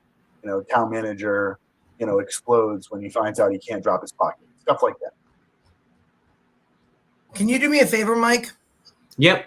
I love that fucking title. Town manager explodes when he realizes he can't drop his pocket. Will you and everyone at home please help me? We need to work together here at Mike 35959 and Accountability for Only Your Truth Investigations for the people. So I would like everyone to take a clip, all right, a quick clip of Sandy falling for the whole drop your pocket, and then integrate a clip of him being the lawyer being like, oh, it's kind of silly, right? And I want you to title it, Town Manager Explodes When He Realizes He Can't Drop His Pocket. The exact title that guy just gave, I want everyone to fucking do that. Everybody. He only makes $6,000 more than a police captain. So Mike, this sort of number one rule is not easy. And I think for the most part, we did a fantastic job of that. But one of the things that I would also sort of recommend in this is try to do a little bit of a self-assessment. And if you're like me and you know you're going to be, you know, kind of argumentative in that moment, you want to try to take a breath and, you know, really think about, you know, if I need a minute, I might just say, hey, I need a minute. Let me get back to you in just a second. Or if I really don't feel like I'm equipped to do this, you know, it's okay. I don't want to seem like you're running away, but in that preparation part, if there's somebody else who you think would be better suited towards dealing with it, and that person is within reach, you know, it's okay to go ahead and do that. Yeah, it's completely understandable to be argumentative or, you know, be defensive. I think one of the other points I want to say Is that for real? to follow up on Doug's idea But about if them they were just doing manufacturing. their job and you were there as a regular public citizen, there would be no confrontation. If they said, hi, can I help you? And you say no, and they say, okay, let me know if I can be of any So assistance. how does that even work? But it would never happen.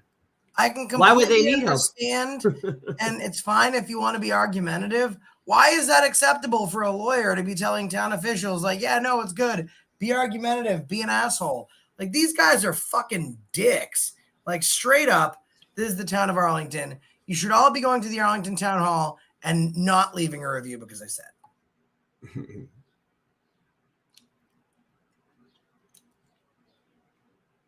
And whoever, Jim was not rude. I mean, it was just so they're trying to manufacture moments is a good way to put it, Doug. Yeah. Hey, and by the way, we're getting some questions if in the queue, and we're going to address those in turns once we get to the questions. So as soon as we finish, I'll go ahead and read these questions in the order that they came in, and then we'll open it up for more questions. There's not much more. I think there's only a couple more slides. Number 2, business as usual. So this gets back to our point of how we should try and strive to treat auditors the same way we treat any other person who walks in your office as a member of the public. You provide them the same level of service. Again, I know it's hard because there's a phone in your face, but that's the way to do it. That's the smartest thing you said the whole video. Remember, in a stressful moment that cities and towns are customer service agencies. If they ask your name, answer politely. Try to avoid immediately getting your department head. This is the type of footage they want. They love that part. Number 3, be mindful of the needs of other customers. I think this is important. This didn't really come up. Mike, before you go on to this, I just wanted to add something to number 2. And I guess it interplays a little. We don't lie. You can say, let me check with our records access officer if you're concerned about something. They see it as a boon if a police officer shows up on the scene. That's what they want more than anything else, because that is an escalation of the situation, and it is an implication that the government is trying to use its authority to tell the people where they can be and where they can't. But if you don't feel safe, the first thing that I would do is grab a colleague or. And there you have it, folks. The rest of the video, you can go to my community page, and the rest of it will be there. But that is what it is. It's not a boon that a cop shows up. At the end of the day, if you collect a paycheck, on the bottom it says, signed by the Commonwealth of Massachusetts or paid by the federal government, you fucking work for us. You will continue to work for us. And even if you're fuckknuckles like John Hillard of the Boston Boston Globe, you know, you're subject to people looking at you and saying that you're an asshole. Now, you can try and beat me to the chase, but you'll never win that fucking race. I've already beat me to the chase at being a fucking asshole. I admit to being a fucking asshole, and I do what I do because I'm great at being an asshole. The folks like the Sandy Poolers of the world, you know, we got some new reviews at a 4.1. I feel like it should be lower. But Josh, in all honesty, it's counterproductive to your big agenda to be monetizing this crap that they're trying to act like you're only doing this for money. Aren't you physically and mentally more satisfied when you actually get to a town hall or a forum where they treat you respectfully and it's like the way it's supposed to go and you feel welcome and they don't treat you like you're there as an enemy? I mean, don't you actually physically feel better? I mean, you know you're not going to get as many views if you can't say lady goes nuts and threatens to shoot me, and her husband comes. But in the grand scheme of things, it's a better feeling to know that these people get it. They know that how to act and how to treat people. Well, you know what? For those people out there like John Hillards of the Boston Globe and all the people that say that we're out there doing what we do to get reactions, that's not the case. And I want you to present any evidence that you have that it is the case. And then I will say to you, if our only skew of this is to make people look bad and to get you to act crazy and to try and provocate you, then this would not exist. Yeah, that's easy. You can do that easy. This video here would not exist if that was my goal. It wouldn't be possible. I forget. I'm trying to remember. I can't believe how bad you are at tic-tac-toe. Oh my God, right? Oh. What's happening? Ooh. No, I won. No, you didn't win. She won. Watch. Oh, no. Oh, She wins. Oh! I told you she won. That freaked me out. She didn't realize she won until the moment that I said. I'm Ryan Farrar. I'm the town administrator. Oh, nice to meet you, Ryan. Nice to meet you. You heard we were in the area, huh? There was an email that went They out. did have the heads up, though. Who ratted It us was so out, nice. Pepperell or Lunenburg? I don't know. It came across. So. See? So Nice to meet you. Whoa, geez, you scared me. What are you are like the best. Were you like an awesome hide and go seek player as a kid? Cheated by the government. You see that? Thought I won because there was 2 circles left and I was in circles. Then she flips over the circles and there's an X. I felt like it was that movie 21 and she was counting cubes. See, so They had a heads up, but they still seem legitimately like real decent people. They didn't seem like they were going to be frightened by you with a camera. They seem legitimate. Not like the guy with the tongue, Paul Revere running through, telling everyone you were there. They seem legit to me. Yeah, and that's the whole point. I'm not out to get interactions. I am not out to trigger people. Because if that was the case, that video you just watched would not exist. Because what I would do... Why post it? I would find those really nice people, and instead of playing tic-tac-toe, I'd be like, you're a bitch. And I get them to act all fucking crazy. But I don't do that. I show my camera, and they decide how they act. Those folks at the Littleton Town Hall in Littleton, Mass.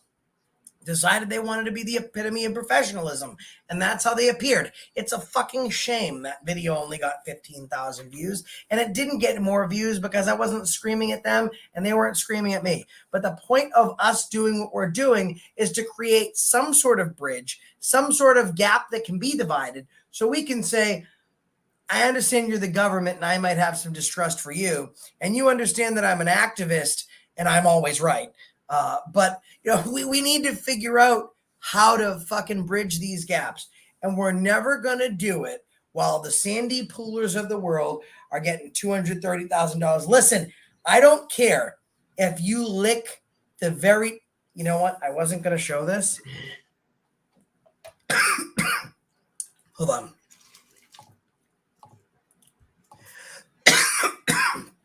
I was not going to show this, but I did a video today. Hold on.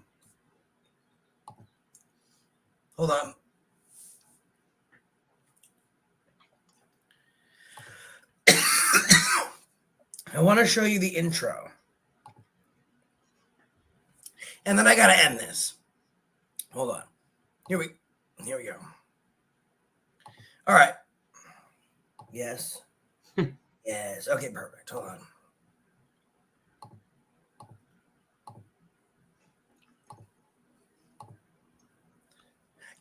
Can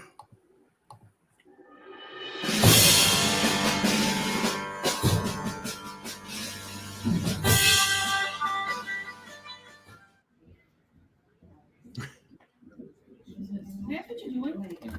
Sorry? Can I ask what you're doing? Yeah. Taking some pictures. What? Can I ask you what? Sorry? Can I ask you what you're taking the pictures for?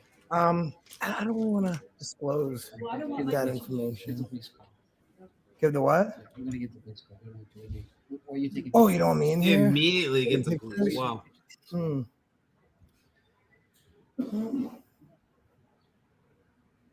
Am I breaking the law? Why are you taking pictures of us? So I'm Am I, asking you a quick- well, I'm asking you a question. Am I breaking the law? Yeah, get the police. Yeah, get the police. He's taking pictures. I don't know if he's I think breaking it's the law. because he tied his tie too long. It's kind of like a cop. If a cop walked up to you, Henry, and they were like, listen, you didn't do anything wrong, but I want to do a quick search. I want to know who you are. I want to get your ID. Would you give them, if you didn't do anything wrong, would you give up your ID and just let them search you? If it's a police officer, it's different. No, it's not. No, there's still, You're giving You're giving up no. your rights. You don't give You're your, giving up your rights. Yeah, but, But you so didn't do because- anything wrong. because it's a police officer, you should waive your First Amendment right, your Fourth Amendment right, your Fifth Amendment right, just because they're a police officer? No, you shouldn't. I mean, if you hadn't done anything wrong, there should be absolutely no reason That's- why you have to identify. That's as why an the absolute stigma law. exists, Henry, is because a cop could pretty much, I'm thinking, of course, not physically harm you, put their, like, punch you or tase you, but a police officer could probably ask almost anything of you and you would comply just because it's a cop and for no other reason. Am I right? Probably. Probably. And that's the problem, folks. That is the prime example. That is a government employee, when I did nothing wrong, called the police. He called armed men with guns to come take me away and have me removed. And I said to him, listen, if you did nothing fucking wrong and the police came and started assaulting you and violating your rights, they could ask you, and would you let them do it? And he said, yeah, probably. That is a problem because that guy is in a supervisory capacity. That is the next fucking Sandy Pooler of the world. That's And the fucking- majority of the public, though. Unfortunately, that's what the problem is. People believe that police are higher than us and that they have authority over us when they don't. And it's unfortunate that no one understands this. It's a big problem. Well, guys, if you haven't already, make sure you go to. It's spelled kind of funky, so I'm gonna need my moderators. It's an old. It's just Mike5959, but Xbox and PlayStation. I didn't have my old email address, so I just used the 3. But this is the link. Take a screenshot of it. MIK35959 at MIK35959. Oh, and the dogs are barking. That means the Nana's home. Anyways, guys, make sure you subscribe to him. Tell him that AFA sent you. I got to shut this down. If you'd like to, you can go to my community page and you can see the video in its entirety of this dumb town meeting and see just how bad it is. If you haven't, make sure you go to Leroy Truth Investigations and also Banana Rana was with me on that Arlington audit. And you better make sure you subscribe to Mike because he can go live. And when he and I meet up to go do an audit, which we will be doing very shortly. Oh, we're gonna go to the library. Near future. The library go live believes the before library believes we can't go there, and that we got to do it. I am not up to a challenge of being told I can't film. I sit down and I back down. Guess we're going to the library. Guys, we'll catch you on the next one. Subscribe to Mike, subscribe to Leroy, subscribe to Banana Arena. All the members, thank you so much. We'll read out the super chats real quick before I go because those are important. They keep us going. Diego says, you're acting suspicious. That's not normal. Well, I don't consider a cop screwing a pencil sharpener normal, but I mind my own business. Firm Audits becomes an AFA YouTube member. Scalzo Photo. The low-quality author John Hillard tried to say making money from ads is a problem, but most media outlets makes money from ads, including John Hillard's article in the Boston Globe. Hypocrite. He sure is, and also a huge pussy. I can't believe you said that, Mike. You can't say pussy in a live stream. I apologize. John Hillard's a pussy. Stop it, Mike. Good John.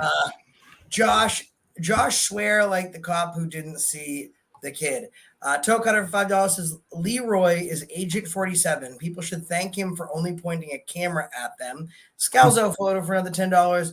I would like to do a mental health check. How are you? And Leroy handling the camera in front of you and comments coming at you. Take deep breaths and stay calm. Don't freak out. Emma N sends a $4.99 super chat.